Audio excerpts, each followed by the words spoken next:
So the first thing they teach you in journalism school is don't be the story. And I don't plan to break that rule today or distract from a fantastic finals. But I also don't want to let this moment pass without saying how much I respect, how much I value our colleagues here at ESPN, how deeply, deeply sorry I am for disappointing those I hurt, particularly Maria Taylor, and how grateful I am to be part of this outstanding team. Well, Rachel, I want to say thank you. Thank you for accepting responsibility for your actions. You know, as someone that has known you for a long time, you know, being around you, you have treated me with the utmost respect, and you always made me feel comfortable in your presence. And I know your heart. You know, great person, great individual. I also know Maria Taylor, great person as well. Very, very talented, hardworking, and I feel like she also deserves every opportunity that is presented her way. My only hope is that we have a commitment overall to support each other through this process and continue to support each other through our journey. No, I agree with Perk. Let me first say this. I fully support Maria Taylor. I've worked with her since I joined ESPN at Get Up and Countdown, and I've known Rachel for 20 years.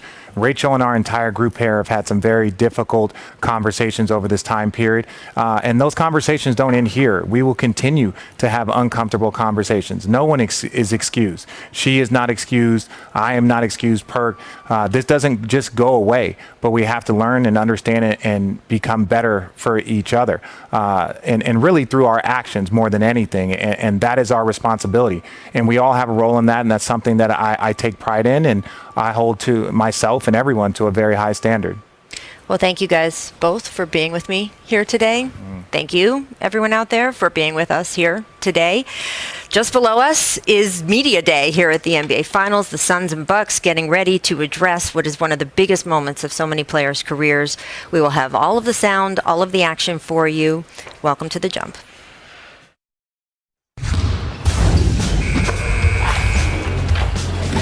One, through that part.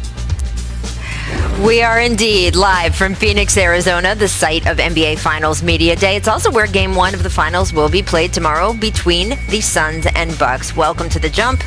I am indeed Rachel Nichols, joined by a couple of our NBA champs, Kendrick Perkins, Richard Jefferson. Do you think people get the two of you confused? No? Most of the time. Okay, just checking.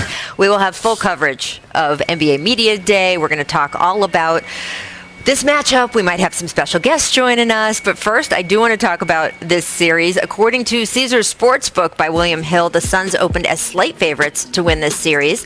They're also listed as the favorites in Game 1 tomorrow specifically. So, Richard, you who very bravely, when the Suns were up 3-1 in the Western Conference Finals, put yourself out there and picked Phoenix.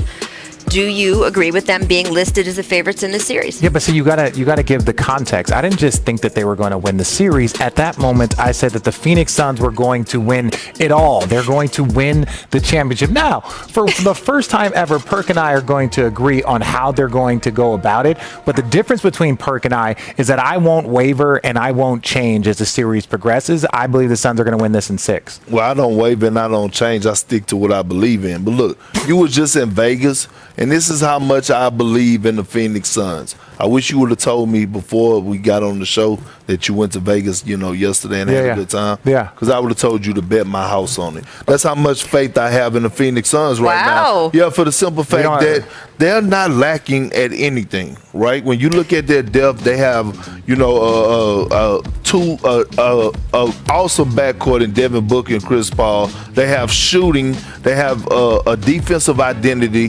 They have a young star in DeAndre Ayton that anchors the defense and who's everything that you want in the center position. And then when you look at their bench, Cameron Payne, Cam Johnson, Cyrus, they have a lot of depth.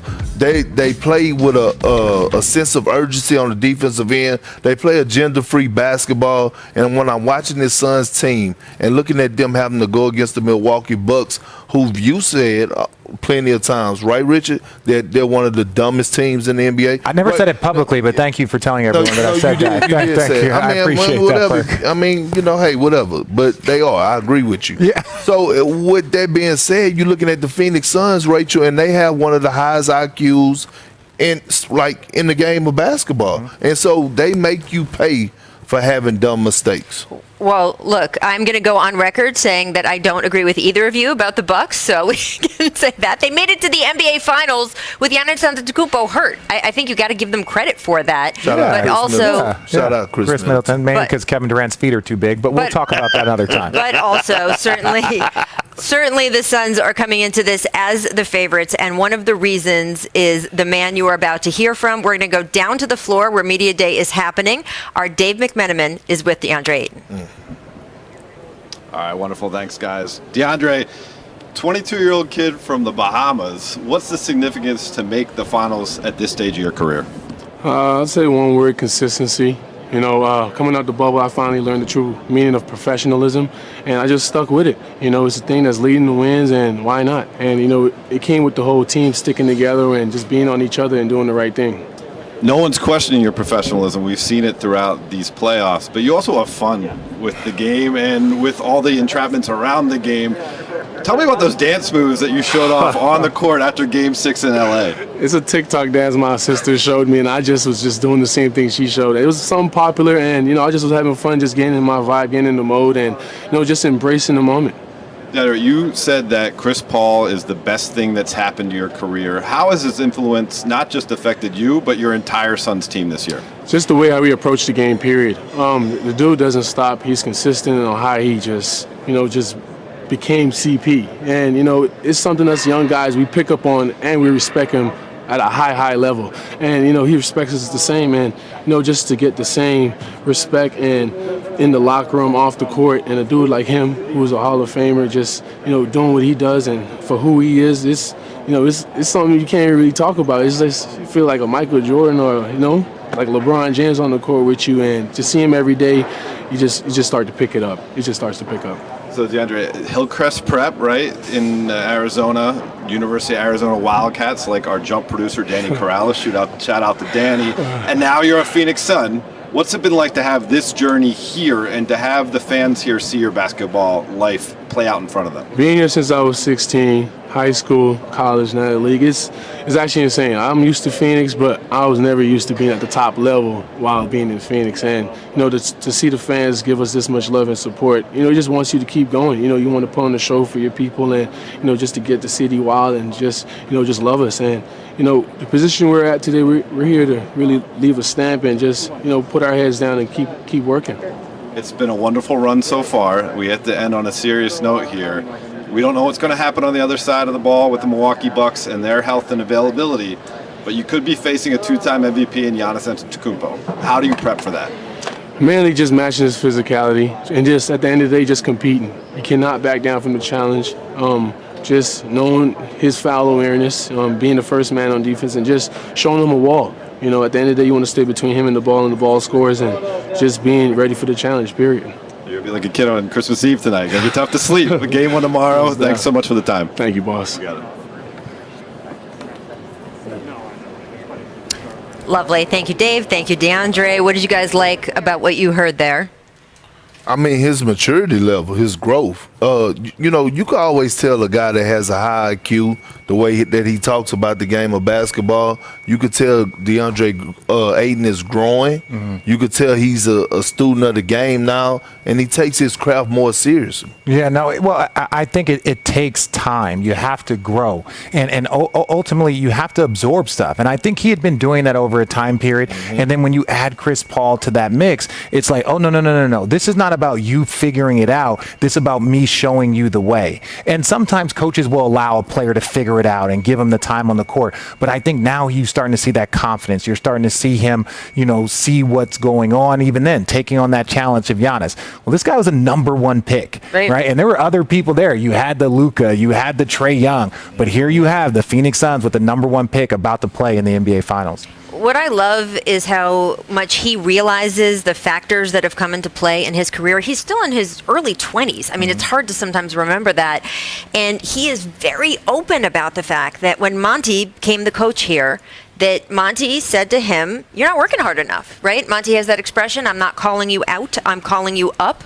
And he said, "I'm calling you up. I think you can work harder. I think you can do better." And that changed the amount of time he spent in the gym, the way he approached playing basketball. And then, of course, Chris Paul coming here, as DeAndre says, he yells at me every day. But he also added that Chris Paul coming here has changed the course of his career. He says it's one of the favorite guys he's ever played with. And I think that openness on DeAndre's part to feedback and to be willing to learn from two men like Chris Paul and Monty Williams, I just think it speaks volumes about him, because we see sometimes young players who don't want to be told anything. And here is a guy who has taken in the expertise of the people around him, and he's in the NBA Finals in part because of it. You can't be coddled to greatness. Nope. So all these parents, all these coaches that want to coddle, they're great players and they don't want to push them. It's like, well, you're not helping them become great. Right. And there's one thing that I think everyone on this panel and everyone in the NBA knows: Chris Paul does not coddle. Yes. Chris Paul does not coddle. Well, so. Speaking of Chris Paul, he was just speaking, and he talked a little bit about why things just feel different in the NBA Finals. Take a listen. It's different. Obviously, I haven't practiced here, not at the practice facility, but it's still basketball. I think we all locked into, the goal at hand. And, not much. Just, I don't know. It's weird, no games being on. I usually watch games every day, so that's probably the part that sucks. That's probably the part that sucks the most. But I'd rather be playing than not. But other than that, just life. Pretty fun to see someone who has spent 16 years waiting for this moment and have it wash over him that he is here. What does it say about Chris Paul that he has finally broken through the thing that everyone, Kendrick, held him accountable for? Well, he's never reached the finals.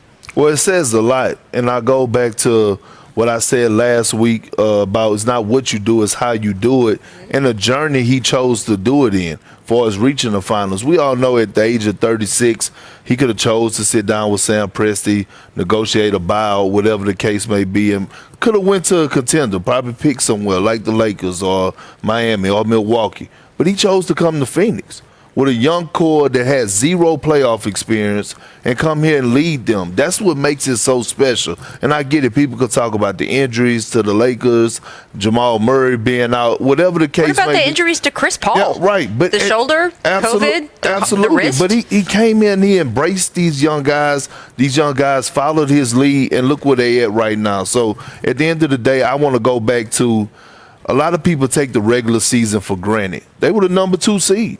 So they put themselves in a position to be where they at right now. Yeah, and that's why they have home court advantage. Like all of these people want to talk about, what is, the Phoenix Suns and their journey. But even the Chris Paul, I really don't think that Chris Paul, his situation changes by getting to the finals. I think if he wins the championship, then I think he will be held in a different regard. But I'm proud of him. I'm excited for him. I went to the finals my first and second year and then didn't go again till my 15th year. So there was a 13-year gap between me going to NBA finals. Shut up. Between me going to the finals. But part of that is because you got to put the work and you got to be persistent.